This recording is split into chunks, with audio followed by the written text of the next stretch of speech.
Graça e paz, meus queridos irmãos. Eu os convido neste momento a juntos continuarmos o nosso estudo na carta de Apocalipse. Então eu os convido a abrir Apocalipse hoje no capítulo 9. Terminamos de falar sobre a quarta trombeta e os ais. Então agora, começando a quinta trombeta no capítulo 9, vai então começar o primeiro ai. O quinto anjo tocou a trombeta e viu uma estrela caída do céu na terra, e foi-lhe dada a chave do poço do abismo. Ela abriu o poço do abismo e subiu fumaça do poço, como fumaça de grande fornalha, e com a fumaceira saída do poço, escureceu-se o sol e o ar. Nós vemos aqui, embora muitas pessoas leiam isso confundindo, João não viu uma estrela caindo. Aqui diz que ele viu uma estrela caída, e aí está toda a diferença. Caída do céu na terra. Algo que já aconteceu, já caiu. Aqui nós precisamos observar que qualquer objeto brilhante, seja estrela, seja meteoro, seja um anjo descrito como estrela, é estrela. Essa estrela é um ser inteligente. Ela recebe uma ordem, ela recebe uma tarefa para cumprir. Ela recebe autoridade, porque ela recebeu a chave. Chave é autoridade. E ela sabe efetuar o seu trabalho maligno, o seu trabalho porco. Nós vemos lá em Isaías, no capítulo 14, quando o profeta diz: como caíste do céu, ó estrela da manhã, filho da alva? Como foste lançado por terra? No versículo 12. O próprio Jesus, lá em Lucas 10, no versículo 18, ele diz: eu vi a Satanás caindo do céu como um relâmpago. Tá vendo? Então, agora João vê essa estrela, Lúcifer, realizar sua odiosa atividade. Primeiro, a chave, como nós vemos, não está nas mãos do diabo. O diabo vai receber para realizar uma tarefa e depois a chave sai da mão dele de novo. Você vê Jesus Cristo dizer: eu tenho a chave da morte e do inferno. Então, a chave, a autoridade, quem tem é Jesus. Agora, com a chave na mão, Satanás, com a autoridade, ele entra em ação para fazer uma obra. Qual é a obra dele? Soltar demônios que estavam no abismo para causarem doença. Nós vamos ver que esses querubins infernais que serão soltos, eles estão guardados no inferno para o dia, a hora, o tempo necessário. Nós vemos que esses gafanhotos, eles não são seres terrenos. Por quê? Porque João os viu, porque João estava em espírito. São querubins infernais. Nós vemos Judas, no versículo 6 da sua carta, falar deles. Eles não mantiveram o seu estado a anjos. Os que não mantiveram o seu estado original, ele os tem guardados sob algemas para o juízo do grande dia. Então agora eles serão usados. Nós vemos que eles recebem ordens e eles sabem distinguir quem tem o selo de Deus ou não. Primeira coisa, eles são seres espirituais. E o selo de Deus em nós é espiritual, porque o selo de Deus em nós é o Espírito, nós somos selados. Agora, a primeira coisa que vai sair para eles terem o palco para atuar é uma grande poluição mundial. Essa grande poluição mundial A Bíblia diz também: da fumaça saíram gafanhotos. Então, ele abriu o poço, subiu fumaça, como fogo de fornalha, e com a fumaceira saída do poço escureceu-se o sol e o ar. Bem, primeiro, nós temos que ver que vai ter uma grande poluição que vai anteceder, e as doenças serão causadas, vão dizer, por essa poluição, não é? Vai ter uma desculpa. A fumaça, a poluição. Primeira coisa, a natureza não vai sofrer dano por esses gafanhotos, porque eles são espirituais. Os selados não serão tocados. Esses gafanhotos não matam. Eles não podem matar, mas eles atormentam. E eles têm um tempo para atuar. 5 meses. Engraçado que dizem que os gafanhotos, os animais também, têm um período de vida de 5 meses, quer dizer, também é limitada. Nós vemos que os selados não serão afetados. E a Bíblia diz que nessa época, os homens que não têm o selo, que serão afetados por esses querubins infernais, eles terão ardente desejo de morrer. A Bíblia diz: naqueles dias os homens buscarão a morte, não a acharão. Também terão ardente desejo de morrer, mas a morte fugirá deles.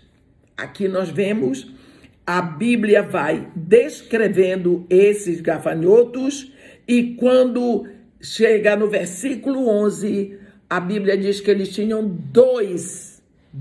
eles tinham sobre eles o rei, o anjo do abismo, cujo nome em hebraico é Abaddon e em grego é Apolion, significando que esses gafanhotos, esses vírus causarão doença tanto em judeus que não têm o selo de Deus, como nos outros fora de Israel que não têm o selo de Deus.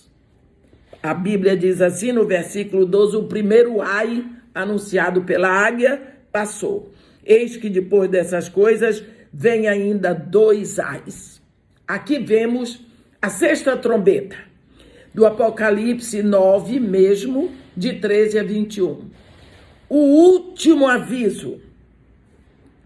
O 6º anjo tocou a trombeta e ouviu uma voz procedente dos 4 ângulos do altar de ouro que se encontra na presença de Deus, dizendo ao 6º anjo, o mesmo que tem a trombeta: solta os 4 anjos que se encontram atados junto ao grande rio Eufrates. Olha, esse último aviso, e esse aviso vem do altar, dos 4 ângulos do altar, e a ordem é de morte para matar 1/3 da humanidade. O objetivo de trazer os outros, o objetivo de serem mortos 1/3, é para que os 2/3 restantes venham em arrependimento.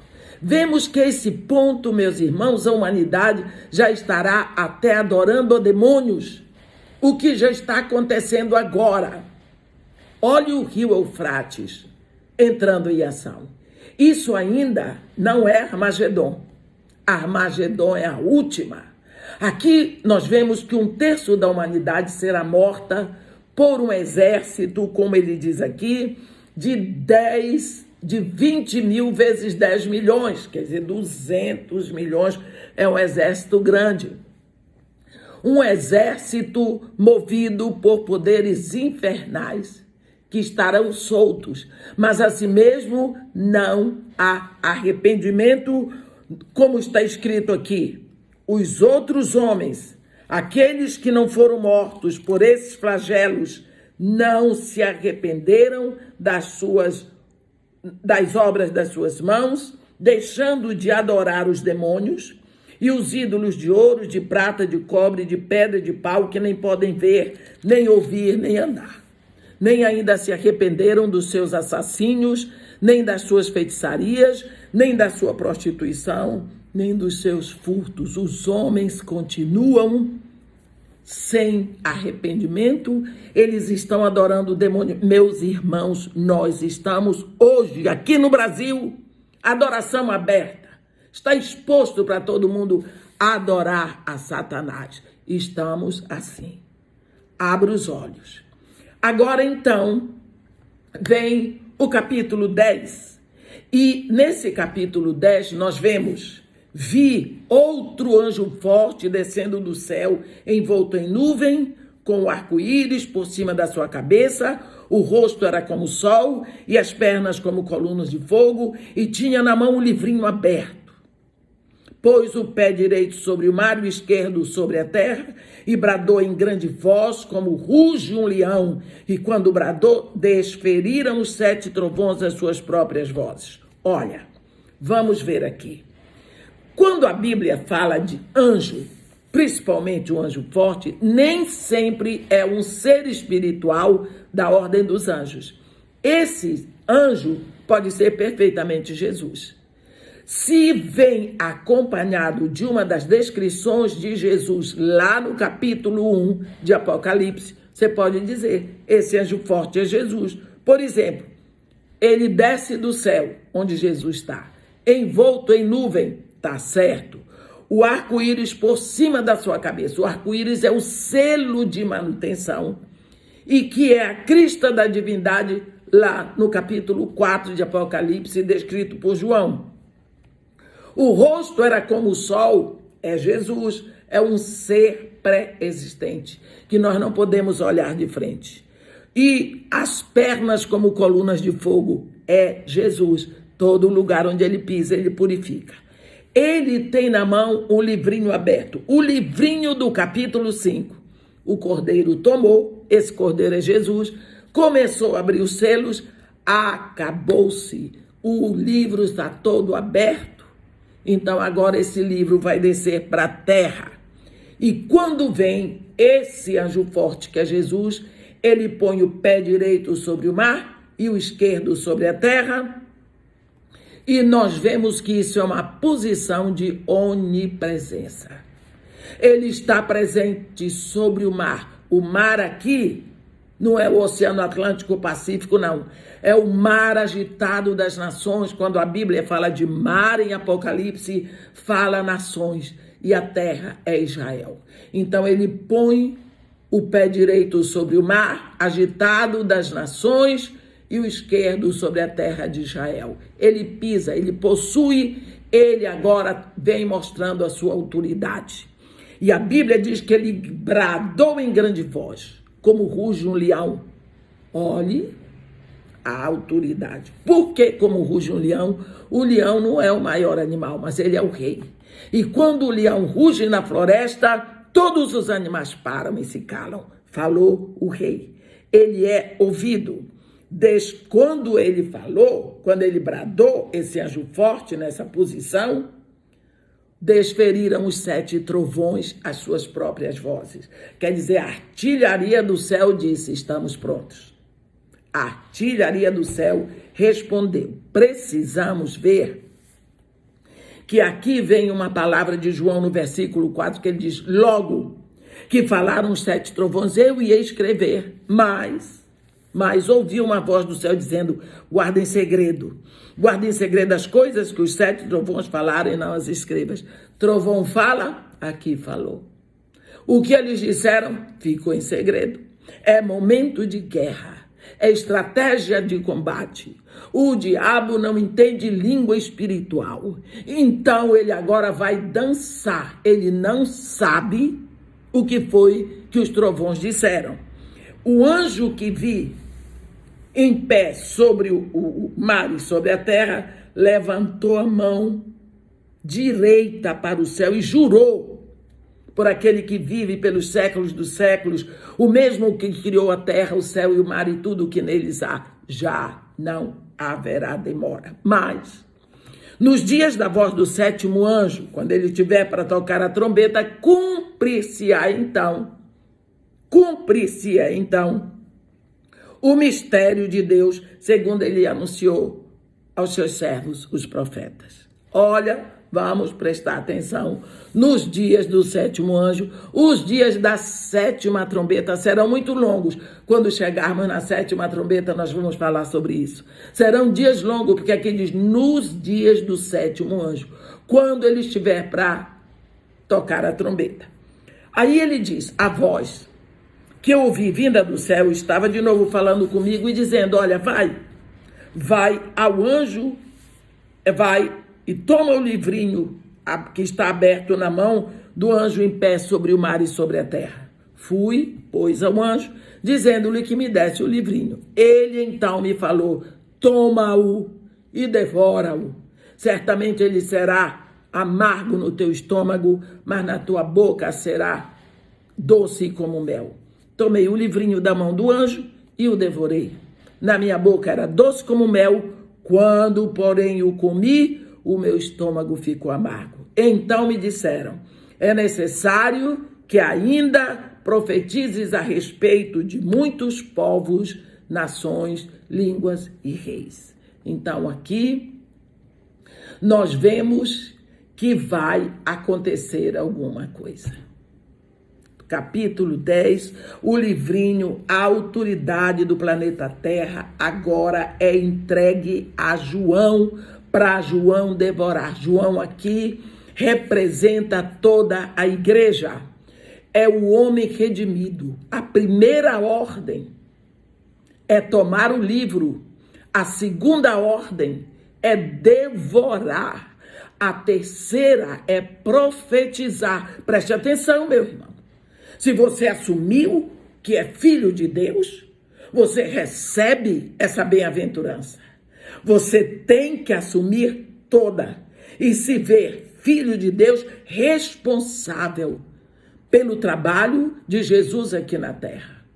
Então, você tem que devorar, comer essa palavra, fazer com que ela seja uma com você, fazer essa palavra de Deus entrar em você de tal maneira que você não possa mais se separar dela. Isso é o sentido da ceia. Toma, come o pão. Esse pão, ele vai ser dissolvido em você. E se depois alguém quiser separar você do pão, não pode mais, porque ele já é seu nutriente. Ele está na sua corrente sanguínea, no seu organismo. É isso. Come o livro, come a autoridade, se sinta filho de Deus. Mas depois que você come a palavra, você agora é filho de Deus. Você tem autoridade. Você vai ter que profetizar.